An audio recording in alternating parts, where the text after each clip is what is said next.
seul rendez-vous qui vous permet de vous ouvrir au monde, c'est ici. Expression libre, confidence sur vous et sur les autres, prise de position sur les questions majeures du moment. Ici, je vous reçois sans complaisance ni parti pris. Alors, préparez-vous, bientôt, ça sera votre tour.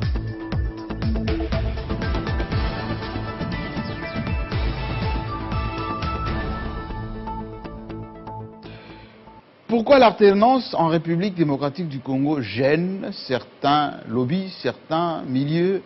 Certaines ONG internationales continuent à faire pression sur ce qu'on appelle la paix en RDC et surtout cette alternance tant rêvée par les Congolais et qui est en train d'être vécue par ce pays de l'Afrique centrale. Est-ce qu'il y a une franchise entre les deux coalisés, c'est-à-dire le FCC et Cash, les coups bas, les petits calculs, pour ne pas dire les crocs en jambes des uns et des autres, traduisent-ils la cohésion nationale tant attendue? Qu'est-ce qui se cache derrière les affaires? Comment faire pour la continuité de l'État? Voilà des questions que nous nous posons simplement aujourd'hui. Et pour en savoir davantage, nous avons invité la voix autorisée, à la fois ancien ministre des droits humains, ancienne porte-parole du gouvernement, actrice principale durant ces événements évoqués par notamment Amnesty International. Notre invitée du jour, c'est Madame Marie-Ange Mouchobekwa, ancienne ministre des droits humains et surtout présidente, fondatrice du mouvement pour la cohésion nationale. Vous êtes femme politique, journaliste, ça vous quittera jamais. Et vous êtes également l'une des personnes qui communique sur le FCC, cette plateforme que dirige Joseph Kabila. Alors, je vous ai invité, c'est parce que l'actualité aujourd'hui, c'est ce rapport d'Amnesty International qui vous invective, vous, FCC, et l'ancien président Kabila, de n'avoir pas permis la justice de faire son travail durant les événements avant et après les processus électoraux, et surtout que le président Tshisekedi ne veut pas fouiner dans le passé pour faire payer, ou autrement dit, que les parents et les familles des victimes de toutes ces violences soient remis dans leurs droits. Est-ce que vous êtes en train de cacher le passé de la RDC? Ben non, Jean-Marie. Merci de m'inviter ce jour dans cette émission pour apporter la lumière par rapport aux allégations formulées par Amnesty International dans le dernier rapport qui a été rendu public. Vous avez résumé ce qui a été dit et je trouve que dans ce rapport, il y a beaucoup de contre-vérités, où il y a beaucoup de vérités que cette ONG internationale a préféré éluder pour des raisons inavouées. J'ai été ministre des Droits de l'Homme sous le leadership du président Joseph Kabila du 19 décembre 2016 au 26 août 2019. 2019, c'était déjà avec le président Tshisekedi. C'était déjà avec le président Tshisekedi. Vous avez exercé entre les deux présidents, à cheval entre les deux. Entre les deux. Oui. Alors, les événements dont Amnesty International parle, c'est donc moi qui étais en fonction, comme vous venez de le dire. La vérité que tout le monde doit savoir, c'est que nous regrettons tous les morts, tous les cas de décès qu'il y a eu lors des manifestations pré-électorales. Nous avons fait tout ce que nous avons pu pour l'éviter, mais malheureusement, dans tous les pays du monde, il y a des bavures policières. Vous en avez la preuve, la situation qui a défrayé la chronique dernièrement George Floyd aux États-Unis. L'autre compatriote aussi américain qui est décédé, battu par la police en France, et la manifestation pas plus qu'hier. Partout ailleurs. Oui. Lorsque le président Joseph Kabila avait appris qui avait eu beaucoup de morts et de blessés, à son initiative, C'est lui qui a pris l'initiative. à l'initiative du président Kabila, nous avons discuté de cette question au Conseil des ministres. Et il m'a instruit, en tant que ministre des Droits humains, de mettre une commission d'enquête en place pour faire la lumière sur ce qui s'est passé et de remettre ses conclusions, bien entendu d'abord à lui, ensuite au ministre de la Justice, et qu'à son tour, il donne injonction au procureur général de la République et à l'auditeur général des FRDC de poursuivre les présumés coupables. Il faut répéter cette assertion parce qu'on est très suivi, notamment par la communauté dite internationale, certaines chancelleries et même à l'étranger. Vous dites, toutes les violences avant et après les élections, vous en avez parlé au Conseil des ministres, et vous, en tant que ministre des Droits humains, vous avez été instruite par le président Kabila lui-même pour enquêter, constituer une commission d'enquête pour aller enquêter sur ces violences. C'est ce que je venais de dire. Je voulais juste confirmer. Je confirme. Oui. Donc cette commission a été mise en place et C'était composé de qui d'abord? C'est moi qui avais été désigné par le président Joseph Kabila pour diriger cette commission en tant que ministre des Droits de l'Homme. Dans cette commission siégeaient 2 membres du ministère de la Justice, un magistrat militaire, un magistrat civil, 2 membres du ministère de l'Intérieur, 3 membres de la CNDH, Commission nationale des droits de l'homme, 6 ONG internationales, 6 ONG internationales que le gouvernement n'avait pas choisies, qui s'étaient choisies elles-mêmes après concertation. Et la personne qui a envoyé la liste des ONG des droits de l'homme qui devraient participer à cette commission, c'est mon ami Georges Kapiamba. Georges Kapiamba de Akaj. D'Akaj. L'ONU et l'Union africaine ont également participé à cette commission. Ces commissions d'enquête, voulais-je dire. Et l'ONU, représentée par le Bureau conjoint des Nations Unies aux droits de l'homme, enregistrait toutes les auditions des témoins et victimes avec l'autorisation du gouvernement congolais, parce que c'est moi, ministre des Droits humains, qui dirigeais cette commission, ces commissions, dans les bâtiments de l'État congolais. C'est-à-dire que nous n'avions rien à cacher. Nous avons auditionné tout le monde qui a voulu parler. Il y a des détails que je ne donnerai pas, par respect pour les victimes qui ont quitté ce monde suite aux bavures policières, et que je condamne d'ailleurs, et que le gouvernement a condamné en son temps.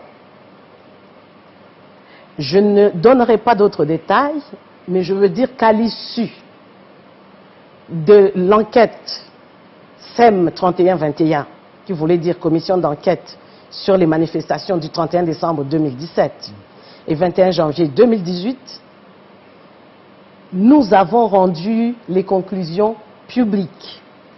Après en avoir fait part au Conseil des ministres. Nous avons rendu les conclusions publiques. J'étais la présidente de la commission et Georges Kapiamba en était le rapporteur. Georges Kapiamba d'Akaj était le rapporteur de cette commission. Et ces rapports existent. Ce rapport existe et il est public. Ce rapport, nous l'avons rendu, nous avons donné une copie au Bureau conjoint des Nations Unies aux droits de l'homme, une copie à l'Union africaine, une copie que j'ai emmenée personnellement à Genève au Haut Commissariat des Nations Unies aux droits de l'homme, une copie au ministre de la Justice.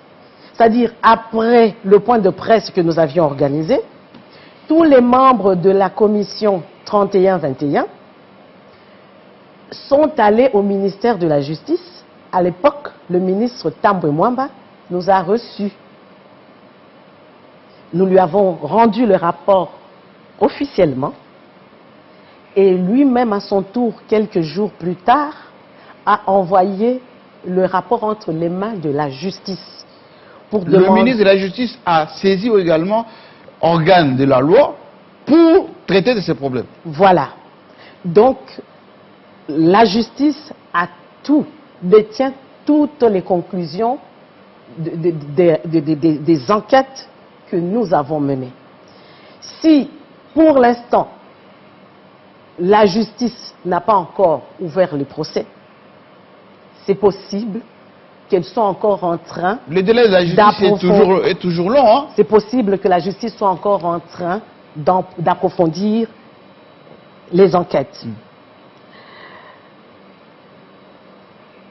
Je veux également rappeler que toutes les personnes qui ont été blessées par balle ont été prises en charge par le gouvernement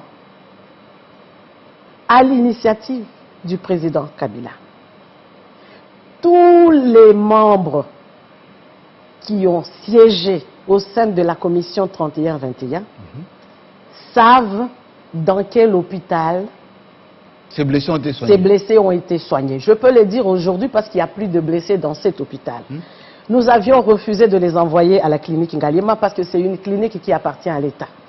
Nous avons refusé de les envoyer à Mama Yemo ou aux cliniques universitaires pour refuser toute suspicion, croire qu'on voudrait cacher quelque chose. On les a envoyés à la clinique Diamant. Et vous savez ce que ça coûte. Beaucoup d'argent. C'est privé et bien équipé. Bien équipé. Et l'ONU, à travers le Bureau conjoint des Nations Unies aux droits de l'homme, avait accès aux victimes chaque jour et à n'importe quel instant. Alors, je pose et à leur dossier médical. S'il vous plaît, Jean-Marie, je dois aller jusqu'au bout. Oui. Ces personnes ont été soignées par le gouvernement congolais, conformément à ce que recommandent les normes en matière de droits de l'homme, les normes internationales en matière de droits de l'homme. Les victimes blessées par balle qui n'ont pas pu être prises en charge ici à Kinshasa ont été évacuées à l'étranger. Les personnes qui ont perdu soit des maris, soit des enfants, j'avais proposé, après concertation avec les autres membres de la commission, au gouvernement, donc au Conseil des ministres, que nous puissions remettre une somme d'argent à ces familles, surtout aux veuves, afin de leur permettre d'exercer un petit commerce en attendant que les procès soient fixés et que les tribunaux décident à quel montant la République démocratique du Congo devrait les dédommager. Si ça serait à 100 000, 200 000, 300 000 $, ça serait à la justice de le décider. Mais en attendant, nous avions donné quand même une enveloppe importante. À l'époque, c'était l'équivalent d'à peu près 2 000 $. On avait, bien sûr, ça ne peut pas racheter la vie d'un être humain. Mais ça soulage. Pour une femme qui a perdu son mari, l'argent ne remplace pas le mari. Pour une maman qui a perdu son enfant, l'argent ne remplace pas son enfant, mais c'est ce que le gouvernement a fait. Et lorsque les membres de la commission recevaient chaque famille de victimes, les ONG de défense des droits de l'homme étaient présentes. L'ONU était présente. Je ne citerai pas les noms, parce qu'il faut quand même protéger les victimes. Les personnes survivantes, nous avons leurs noms, leurs adresses. Les personnes décédées, nous avons leurs noms et les adresses de leurs membres de famille, même leur numéro de téléphone. C'est-à-dire que nous n'avons rien à cacher. Et si le moment venu, la justice demande aux membres de la commission d'aller témoigner. Nous irons témoigner. Parce que nous avons entendu ce que les témoins ont dit. Je reviens sur tout ça pour dire que nous n'avons rien à cacher. Vous êtes transparent. Transparent. Par rapport à ce qui s'est passé le 16 septembre 2016, 19 décembre 2016, évidemment, je n'étais pas encore au gouvernement, mais au nom de la continuité de l'État et à la demande des ONG de défense des droits de l'homme, nous avions également mis une commission en place. Nous avions procédé de la même façon.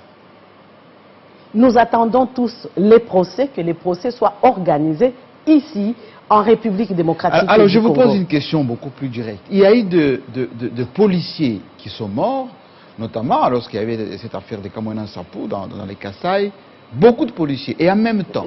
J'aimerais d'abord revenir, Jean-Marie. Oui. Je voudrais souligner également que lors de ces manifestations, Oui. il n'y a pas eu que des civils qui ont été tués. Il y a eu également des policiers qui ont été tués. Je ne sais pas si vous vous rappelez de l'image. Lors des manifestations, c'est une image qui m'avait beaucoup marqué. Un policier qu'on a lynché, Oui. que les civils ont lynché et qu'ils ont brûlé vif. Ils ont filmé comment ce policier était en train d'être brûlé sous les applaudissements d'autres manifestants. Oui. Ces policiers également sont des êtres humains. Ils ont des familles aussi. Oui, ils ont laissé des veuves et des orphelins. Ils ont besoin qu'on leur rende justice. Je voudrais rappeler que lorsque le président Félix Tshisekedi a pris le pouvoir, quelques mois après, il y a eu des manifestations dans la ville de Kinshasa. Oui, en Djili notamment. Des policiers ont été tabassés. Même au campus de Kinshasa. Grièvement blessés. Oui. Je me souviens que le président Félix Tshisekedi lui-même s'est déplacé pour aller rendre visite à ces policiers dans les différents hôpitaux. Ça veut dire que les manifestants, tous les manifestants ne sont pas forcément innocents.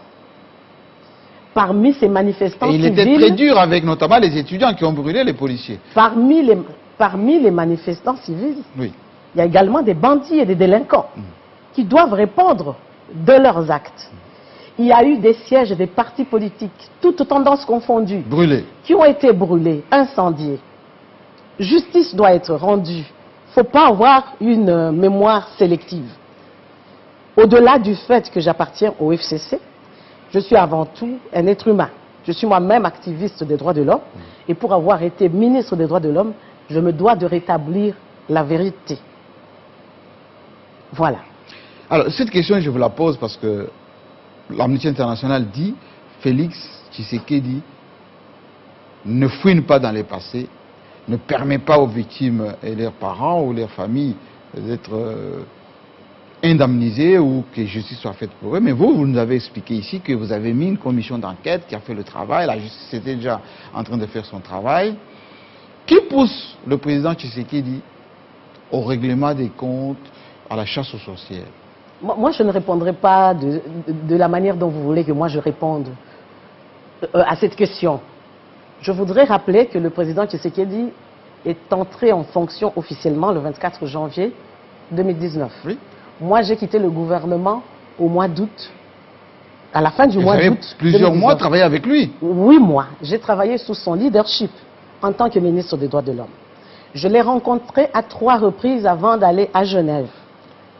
Parce que je devais le voir pour qu'il me donne des orientations avant d'aller au Conseil des Nations Unies aux droits de l'homme.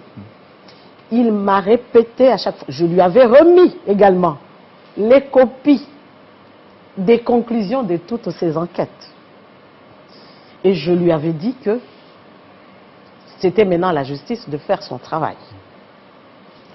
Je me rappelle qu'il soulignait à chaque fois qu'il tenait au strict respect des droits de l'homme, qu'il tenait à ce qu'on respecte la libre expression, qu'on laisse les gens manifester librement et qu'on laisse les journalistes exercer leur travail. Et je crois jusqu'aujourd'hui en sa bonne foi. Mais vous savez, Jean-Marie, que jusqu'à présent, les policiers continuent à tuer. Ils ouvrent le feu sur des civils. Mais Michel Marché est central. Il y a je vous rappelle, c'est qu'il n'y a pas longtemps, il y a un jeune homme de la Lucha qui est tombé à Beni, qui est mort lors d'une manifestation pacifique où les gens n'étaient pas armés. Oui. Au Bas-Congo ici, lors des manifestations de Bondoudia Congo, il y a quelques mois, des civils sont morts. En Ituri, des civils sont morts. À Goma, les manifestations organisées par les mouvements citoyens sont réprimées par la police.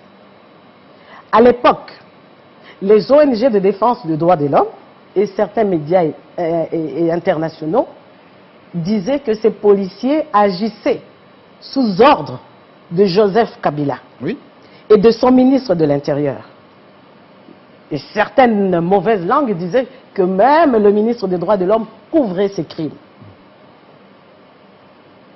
Aujourd'hui, il continue à opérer de la même façon. Rien n'a changé. Ça ne veut pas dire que le président Félix Tshisekedi n'a pas la volonté. Il l'a parce qu'il me l'a répété plusieurs fois. Et dans tous ses discours, il l'a dit.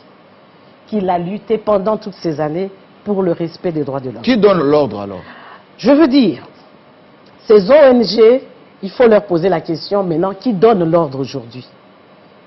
Parce que les policiers continuent à opérer de la même façon. Oui. Qui donne l'ordre? Le maintien de l'ordre. S'il disait, si ce n'est pas le président Tshisekedi, et moi je dis que ce n'est pas lui, et je dis que ce n'est pas son ministre de l'Intérieur, et si ce n'est pas le cas aujourd'hui, c'est que ce n'était pas le cas hier. Le problème est ailleurs. Il faut former les policiers. Déjà, au recrutement, il faut bien sélectionner. On ne peut pas prendre tous les petits bandits qu'on ramasse dans la rue, on les amène à la police, croyant les rééduquer. On ne peut pas prendre des personnes qui n'ont pas vocation à travailler au sein de la police et les intégrer au sein de la police. J'avais proposé en son temps, et c'était validé d'ailleurs par le président Kabila, mais après on a dû céder notre place. J'avais proposé qu'on puisse intégrer les cours des droits de l'homme dès la première année des policiers. Dès la première année de formation des policiers. Et lors des manifestations, qu'on remette aux policiers des armes non létales, des armes qui ne peuvent pas tuer. Les matraques électriques, voilà. les gaz. C'est ça la solution. Oui. Une autre solution, c'est la sanction. C'est une force de dissuasion. On sait que lorsqu'on ôte la vie à un innocent, on doit répondre de ses actes. Et chaque policier qui agit doit répondre de ses actes tout seul. La responsabilité n'est pas collective. Ce n'est pas hiérarchique. Parce qu'on ne peut pas non plus nous dire aujourd'hui que parce qu'il y a certains policiers qui sont indisciplinés au sein de la police nationale, que tous les policiers sont des petits bandits ou des délinquants. Ce n'est pas vrai. Si vous et moi avons pu nous déplacer, venir dans ce studio et ressortir après, vaquer à nos occupations, c'est parce qu'il y a des policiers qui veillent sur le maintien de l'ordre dans ce pays. C'est ça la vérité. J'ai l'impression qu'il y a des agendas cachés de certains pays occidentaux qui veulent utiliser les droits de l'homme pour régler des comptes à certains acteurs politiques qui ne leur plaisent pas. Dites-le clairement. Non. On en veut à qui? Pourquoi c'est l'acharnement? Vous avez utilisé le mot, c'est l'acharnement. Je me pose la même question. Parce que si on pousse la réflexion plus loin, maintenant j'ai la liberté de parole parce que je suis député national, oui. Je peux parler, je n'engage pas le gouvernement. Regardez ce qui s'est passé en Irak. Je l'avais rappelé au Conseil des droits de l'homme. On nous a parlé des armes de destruction massive. On a détruit l'Irak. Jusqu'aujourd'hui, le peuple irakien n'a retrouvé ni la paix ni la sécurité. Mais qui va payer? Il faut bien que quelqu'un paye. On a dit l'ancien président Bush, mais personne ne l'a jamais inquiété. Alors, Vous avez vu des militaires américains pisser sur des cadavres À Guantanamo. à Guantanamo. Est-ce qu'ils ont reçu l'ordre de leur président? Je ne pense pas. Si ce n'est pas le cas pour eux, pourquoi ça serait le cas pour la RDC? Ce qui s'est passé en Libye, nous avons oublié peut-être. Ça continue. Vous avez oublié, la Libye est devenue un no man's land. Qui a donné l'ordre qu'on attaque la Libye? Sarkozy est en paix. Oui. Le président Jamais Nicolas inquiété. Sarkozy est en paix. Oui. Les Américains et les Britanniques qui y ont participé, personne n'en parle. Le peuple libyen souffre. Je vous épargne les détails parce que nous suivons tous ce qui se passe en Libye. Vous avez vu ce qu'on a fait de la dépouille du président Kadhafi. Exposé dans un... Exposé, dans un gymnase, oui. on a laissé le cadavre nu, les chiens marcher dessus et diffuser à travers les chaînes internationales. Où est le respect de la dignité humaine? Est-ce qu'il y a des bons crimes et des mauvais crimes?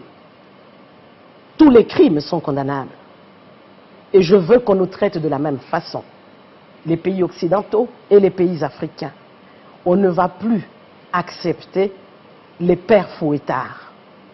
On doit se respecter. Les droits de l'homme, c'est un combat de longue haleine. Et si le Haut Commissariat des Nations Unies aux droits de l'homme existe, c'est parce qu'on sait qu'aucun pays du monde n'est parfait en matière de droits de l'homme. Nous faisons tous un effort pour le respecter au maximum. Mais nous refusons qu'on utilise les droits de l'homme pour éliminer certains acteurs politiques. Regardez ce qu'on a fait au président Gbagbo. En Côte d'Ivoire. On lui a volé 10 années de sa vie. On lui a volé sa dignité. On a détruit sa famille. Pour dire 10 ans après qu'on s'était trompé. On pense que seules les excuses suffisent. Ces enfants vont en souffrir toute leur vie. Ces petits-enfants qui portent son nom vont en souffrir. Qui va réparer ça? Des erreurs. Et nous, on doit accepter, on doit dire non. On doit dire oui, vous vous êtes trompé, nous acceptons. Oui, papa, on accepte. On t'aime pour le meilleur et pour le pire, non. Il faut dire la vérité. Et cette vérité, il faut la dire maintenant. Mais Donald Trump a initié des sanctions contre la CPI, parce que la CPI ose parler des exactions en Afghanistan, etc. C'est quoi cette affaire de plainte contre Joseph Kabila à la CPI? Qu'il a porté et quoi? Parce qu'apparemment, vous nous parlez de ce que vous avez initié en tant que ministre. Vous avez fait lire d'ailleurs, on le rappelle, la RDC au niveau du Conseil des droits de l'homme, à Genève, un poste convoité, et vous avez fait une guerre à l'époque par les gens qui ne voulaient pas que vous soyez là-bas. De quoi s'agit-il et où est-ce qu'on en est avec cette affaire? La RDC continue à siéger au Conseil des droits de l'homme. On est toujours là-bas? Avec un droit de vote. Oui, on y est toujours, jusqu'en 2021. Donc, on fera entendre notre voix. À l'Assemblée nationale, je fais partie de la Commission des droits de l'homme. Dans mon âme, je reste activiste. Et je suis une Congolaise décomplexée. Je suis née très longtemps après la colonisation. Donc, comme vous avez répété aux Belges lors de l'élection. Voilà, très longtemps après la colonisation. Oui. J'aime bien tous nos partenaires internationaux, mais tant qu'on se respecte mutuellement, on ne veut plus de paternalisme. Il faut la coopération, parce que la RDC ne peut pas s'isoler, s'enfermer.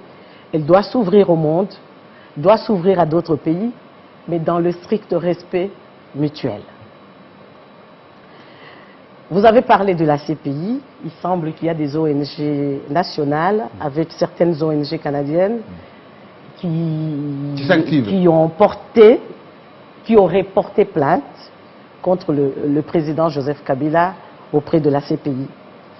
Je voudrais rappeler juste d'abord que à la CPI ne peuvent porter plainte que les États partis, que le Conseil de sécurité des Nations Unies, ou alors des enquêtes initiées par le procureur de la CPI. Les ONG de défense des droits de l'homme n'ont pas qualité. Je veux également rappeler que la CPI ne peut entrer en action que si la justice nationale a failli. Ce qui n'est pas le cas pour la RDC. Pour la RDC, je vous ai rappelé tout ce qui a été fait et que la justice fait son travail. On parle également de l'affaire Kamwina Nsapu. Oui, parlons-en. Vraiment, c'était mon baptême de feu lorsque je suis entré au gouvernement. L'affaire Kamwina Nsapu. Ce qu'on ne dit pas, je sais qu'il y a eu beaucoup de morts. J'ai effectué 3 missions à Kananga. Je vous dis que j'étais déchirée. Moi-même, dans mon âme, c'était une ville en deuil, juste après les massacres. Il y a eu beaucoup de morts. C'est vrai qu'il y a eu des policiers qui ont commis des bavures. Encore une fois, des enquêtes ont été menées. Et les FARDC d'ailleurs, à Non. Mwanza Lomba. Le gouvernement de la RDC a accepté la mise en place d'une commission d'enquête internationale. International. On a accepté au Conseil des droits de l'homme. Cette commission dirigée par Bakr Ndiaye, qui collaborait avec le ministère des droits humains et qui continue d'ailleurs à le faire. Nous avons mené des enquêtes conjointes, sans rien cacher. Cette commission a travaillé en toute liberté. La vérité si je mens. Cette commission l'a témoigné au Conseil des droits de l'homme. J'étais présente. Que le gouvernement congolais a coopéré, que toutes les autorités à tous les échelons ont coopéré pour faire la lumière sur ce qui s'est passé dans le Kasaï. On a accepté une autre commission mandatée par le Conseil de sécurité des Nations Unies à New York, dirigée par M. Robert Petit, pour aider la justice militaire congolaise à exhumer les fosses communes, oui. à faire des autopsies et à accompagner la justice militaire à faire la lumière afin de rendre justice aux victimes.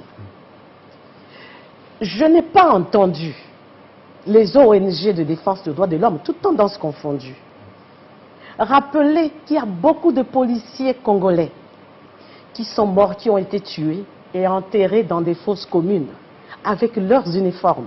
Les policiers congolais. Beaucoup. Je ne vous donnerai pas le nombre. Ces policiers également ont laissé des veuves et des enfants. Et ils sont morts pour la RDC. Il faut s'en souvenir. Ils ont été décapités par les Kamwina Nsapu. Des agents de la CENI ont été tués. Beaucoup d'agents de l'État. Ce qu'on ne dit pas également, c'est qu'on connaît très bien le mode opératoire des Kamwina Nsapu. Qu'est-ce qu'ils faisaient? Ils égorgeaient des êtres humains, buvaient leur sang. De tous les témoignages recueillis localement, on ne nous a pas dit que les Kamwina Nsapu, après avoir égorgé les gens, Vous avez un cimetière. allaient enterrer ces gens dans un cimetière officiel. On ne les a pas vus aller enterrer les gens. Ça veut dire qu'ils les emmenaient dans des fosses communes. On ne le dit pas. Il faut qu'on le dise. Il faut qu'on le dise également. Il y a beaucoup de vérités qui sont éludées, je ne sais pas à quelle fin.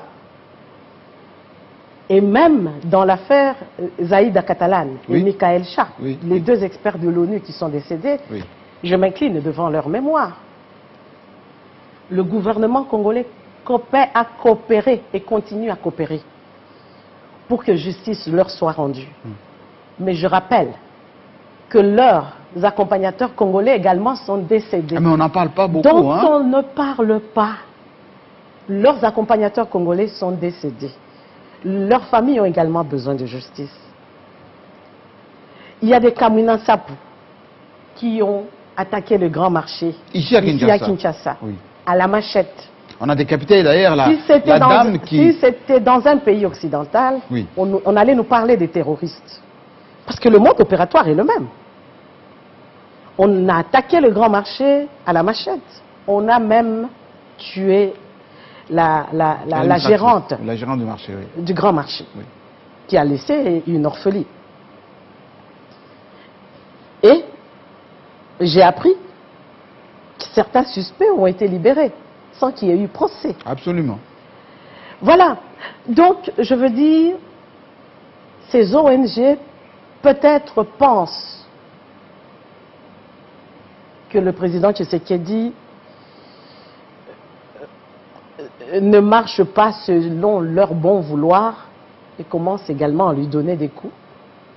C'est possible. On commence à secouer le président Tshisekedi avec des chantages sur les affaires, sur des dossiers comme les droits de l'homme, par exemple. Mais pour lui faire du chantage, il faut l'avoir mis au pouvoir. C'est le peuple congolais qui l'a élu.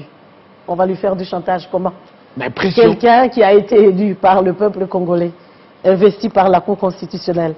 Vous allez lui faire quoi? Son peuple est là, son pays est là. Mais qu'est-ce qui explique aujourd'hui cette montée au créneau de Marie-Ange Mouchebekwa, ministre de son État, député aujourd'hui? Vous voulez rétablir quelle vérité? J'agis en tant qu'ancien ministre des Droits de l'Homme, parce que c'est moi qui ai géré ce dossier. J'agis en tant que député national, je suis également membre de la Commission des Droits de l'Homme.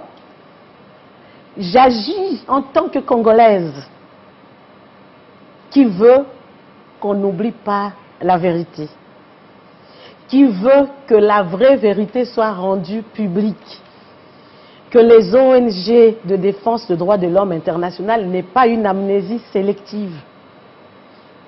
C'est vrai qu'il y a beaucoup de choses à corriger, beaucoup de choses à corriger, mais comme je l'ai toujours dit, tout n'a pas été rose, mais tout n'a pas été non plus sombre.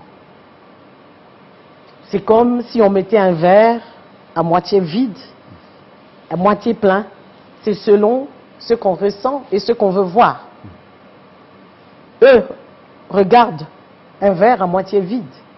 Moi, je regarde un verre à moitié plein. Parce qu'on a fait beaucoup d'efforts en tant qu'État en matière de droits de l'homme. Quel challenge aujourd'hui, Félix Tshisekedi, président de la République, a par rapport à ces dossiers des droits de l'homme? Parce que ça devient récurrent. Vous avez dit tout à l'heure, ça continue en Ituri, ça continue au Kivu, ça continue au Katanga. On a vu ce qui s'est passé dans le Bas-Congo il n'y a pas longtemps. Si ces situations continuent de cette manière, est-ce qu'ils ne risquent pas de connaître la même pression que Joseph Kabila? J'avais déjà donné des propositions. J'ai dit que dans le recrutement de la police, au sein de la police, pardon, on ne recrute pas des bandits. On ne peut pas ramasser les koulounas dans la rue et espérer en faire des bons policiers. Non, on doit recruter des gens bien, des personnes qui ont vocation à travailler au sein de la police, à servir la République démocratique du Congo à travers la police. Former ces personnes, intégrer le cours des droits de l'homme dès la première année de la formation et lors des manifestations, qu'on donne des armes non létales aux policiers. Et si malgré tout cela, il y a des cas de violation des droits de l'homme et qu'il y ait des bavures, il faut la sanction, comme dans d'autres pays. Alors, on sait ce qui se passe au Mali. D'ailleurs, aujourd'hui, même vendredi, il y a une manifestation là-bas contre le président Ibeka. On sait ce qui s'est passé au Burkina Faso. Exemple, en Afrique du Sud, il y a souvent beaucoup de bavures de la police. Et aux États-Unis. Oui, aux États-Unis. Et en France, les gilets jaunes. Pourquoi les chantages vis-à-vis des dirigeants congolais? C'est quoi la raison principale de ces ONG? Bon, je ne sais pas. C'est peut-être... il faudrait leur poser la question. Mais je pense que ces ONG font leur travail, mais sont utilisées par certaines officines pour régler des comptes aux acteurs politiques qui ne leur plaisent pas. Vous voyez, la nouvelle génération n'accepte plus de paternalisme politique, n'accepte plus de père fouettard comme il y a 25 ans, 30 ans. C'est une génération décomplexée. Et les dirigeants, d'ailleurs, sont obligés de diriger en tenant compte de l'opinion publique qui n'accepte plus qu'on vienne nous donner des injonctions. Des pays amis peuvent nous accompagner, nous aider à nous améliorer, mais dans le respect mutuel. Aujourd'hui, Madame la députée, on a vu ce qui s'est passé au Parlement dans cette affaire de Kabound qui vient de se terminer, mais je vous pose une question beaucoup plus globale. Une certaine opinion pense qu'il y a recul en matière de respect de la Constitution, qu'il y a une certaine tentation à un pouvoir fort qui règle des comptes avec les affaires. Quel est votre avis? Non, je ne pense pas que ce soit le cas. Bien sûr, en tant que député national, je condamne fermement ce qui s'est passé. On a violé votre espace. La semaine dernière, au Palais du Peuple. On a empêché aux députés et sénateurs et au personnel administratif d'accéder au Palais du Peuple. C'est-à-dire, même si d'autres personnes voulaient entrer au Palais du Peuple pour un autre travail qui ne concernait pas le cas Kabound, on leur a empêché d'accéder au Palais du Peuple. Vous allez poursuivre ceux qui ont enfreint la loi? Vous allez poursuivre? La Constitution oui. interdit, ne permet pas qu'on viole le siège du Parlement. C'est condamnable, tout le monde a condamné. Mais pour ce qui concerne l'affaire Kabound, oui. Je pense que c'est une affaire close. Oui, la Cour constitutionnelle s'est prononcée. Oui. Et au-delà de la Cour constitutionnelle, je ne vois pas ce qui peut encore être fait. On va poursuivre. Est-ce que vous, les députés, vous avez encore confiance en votre collègue Kabound aujourd'hui? Mais parce qu'on l'a destitué, on l'a destitué en tant que premier vice-président. Oui. Mais il n'a pas perdu son mandat en tant que député. Quelle sera l'ambiance il est libre de venir siéger, comme tout le monde à l'Assemblée nationale. Quelle sera l'ambiance? Je ne sais pas. Moi, avec le groupe parlementaire IDPS, avec vous, FCC, parce que vous êtes toujours en coalition. On n'a pas de problème personnel avec lui. C'est un problème de principe. En tout cas, moi, à mon niveau, je n'en ai pas et je doute que d'autres en aient. On lui a juste retiré la confiance en tant que premier vice-président de notre institution. C'est tout. Il n'y a rien de personnel. Mais certains officiers disent que, observateurs disent que c'est une punition du FCC. Vous l'avez puni, vous, FCC. La personne qui a initié la motion n'est pas du FCC. La personne est de l'AMOCA. Oui, mais vous l'avez instrumentalisé, cette personne. Comment ça, député parce que c'est un enfant. Vous pensez qu'on peut instrumentaliser un député du MLC, Jean-Pierre Bemba, dans cette ville? Et Jean-Jacques Mamba lui-même, père de famille, instruit, il sait ce qu'il est allé chercher au Parlement. Il y a beaucoup de députés qui ont signé cette pétition, de l'AMOCA, de l'UDPS et du FCC. Et l'UDPS aussi a signé? Il y a certains qui ont signé. Terminons cette émission avec une question, on va dire, beaucoup plus globale. Marie-Ange Mouchebekwa, vous êtes députée. Est-ce que vous pensez que la démocratie et les acquis que vous avez installés depuis sont préservés aujourd'hui? Ou il y a entorse un peu à tout cela? Écoutez, le FCC, comme l'autorité morale nous l'a dit en décembre lorsqu'il nous a invités à Kingakati, le coordonnateur Néhémie Moulania l'a répété plusieurs fois, nous tenons tous à la poursuite de l'alliance FCC-CACH. Vous y croyez encore? On y croit encore, malgré toutes les trocs en jambes que vous vous mettez entre vous, hein? On ne dit pas seulement le CACH, mais vous aussi, FCC. Malgré les difficultés qui peuvent arriver, même dans une famille, il peut y avoir qu'il y ait des malentendus, qu'il y ait des conflits, mais on arrive toujours à surmonter ces conflits pour l'intérêt supérieur de la famille. Pour notre cas, nous devons arriver, et nous allons arriver à surmonter tous les malentendus et tous les conflits pour l'intérêt supérieur de la nation. Est-ce que vous êtes francs les uns vis-à-vis des autres? Écoutez, il n'y a que Dieu qui voit le fond du cœur de chaque être humain. Je ne sais pas voir votre cœur, vous ne savez pas ce qu'il y a au fond du mien. Absolument. Mais dans ce qui apparaît, le président Félix Tshisekedi a confirmé, affirmé plusieurs fois qu'il entretient d'excellentes relations avec son prédécesseur, Joseph Kabila, qui est autorité morale du FCC. C'est le plus important. Vous êtes quinoise, terminons par là. Il se passe à Kinshasa aujourd'hui ce qu'on appelle les confinements. Beaucoup de policiers et des gens du ministère qui sont dans des barrières, se plaignent. Ça, on doit vérifier absolument que, d'abord, 2 mois impayés, il faut qu'on vérifie pour savoir si c'est vrai. Et ensuite, il y a beaucoup de vous, les élus, les officiers militaires, les membres du cabinet, qui ne respectent pas, qui ne s'arrêtent pas, qui passent avec les escortes. Peut-être qu'il y a ceux qui ne le font pas. Je ne parlerai pas. Est-ce que vous respectez? Je respecte, je descends, je lave les mains. Et j'ai vu dernièrement à la télévision que la première dame est descendue de son véhicule et a lavé les mains.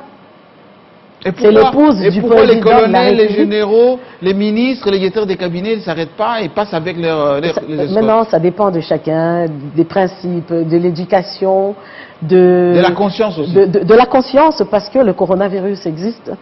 C'est une maladie qui tue. J'ai perdu des amis, j'ai perdu des connaissances par cette maladie. Le coronavirus existe, il faut faire très attention. Si je ne porte pas le masque, c'est parce que vous et moi, on a respecté la distanciation sociale. Mais en quittant votre studio, rassurez-vous que je vais porter mon masque. Le coronavirus existe, il faut faire très attention. C'est vrai que l'impact sur l'économie sera très important. D'ailleurs, on le sent de plus en plus. Que les Congolais sont fatigués, surtout ceux qui sont habitués à sortir chaque matin pour aller vendre au marché afin de nourrir leur famille. Mais il y a un prix à payer parce que le coronavirus ne choisit pas, frappe n'importe qui et peut frapper n'importe qui et tout le monde. Que Dieu nous garde, que cette pandémie passe très vite et qu'on revienne à la vie normale. Merci beaucoup. C'est en train de passer d'ailleurs. Certains pays ont déconfiné déjà. Mais il faut faire très attention. Merci Madame la députée. Merci beaucoup. Ancien ministre qui est venu ici recadrer, notamment les ONG qui parfois ont la mémoire sélective par rapport à l'actualité de la République démocratique du Congo. Merci. On y reviendra avec force détail. À très bientôt.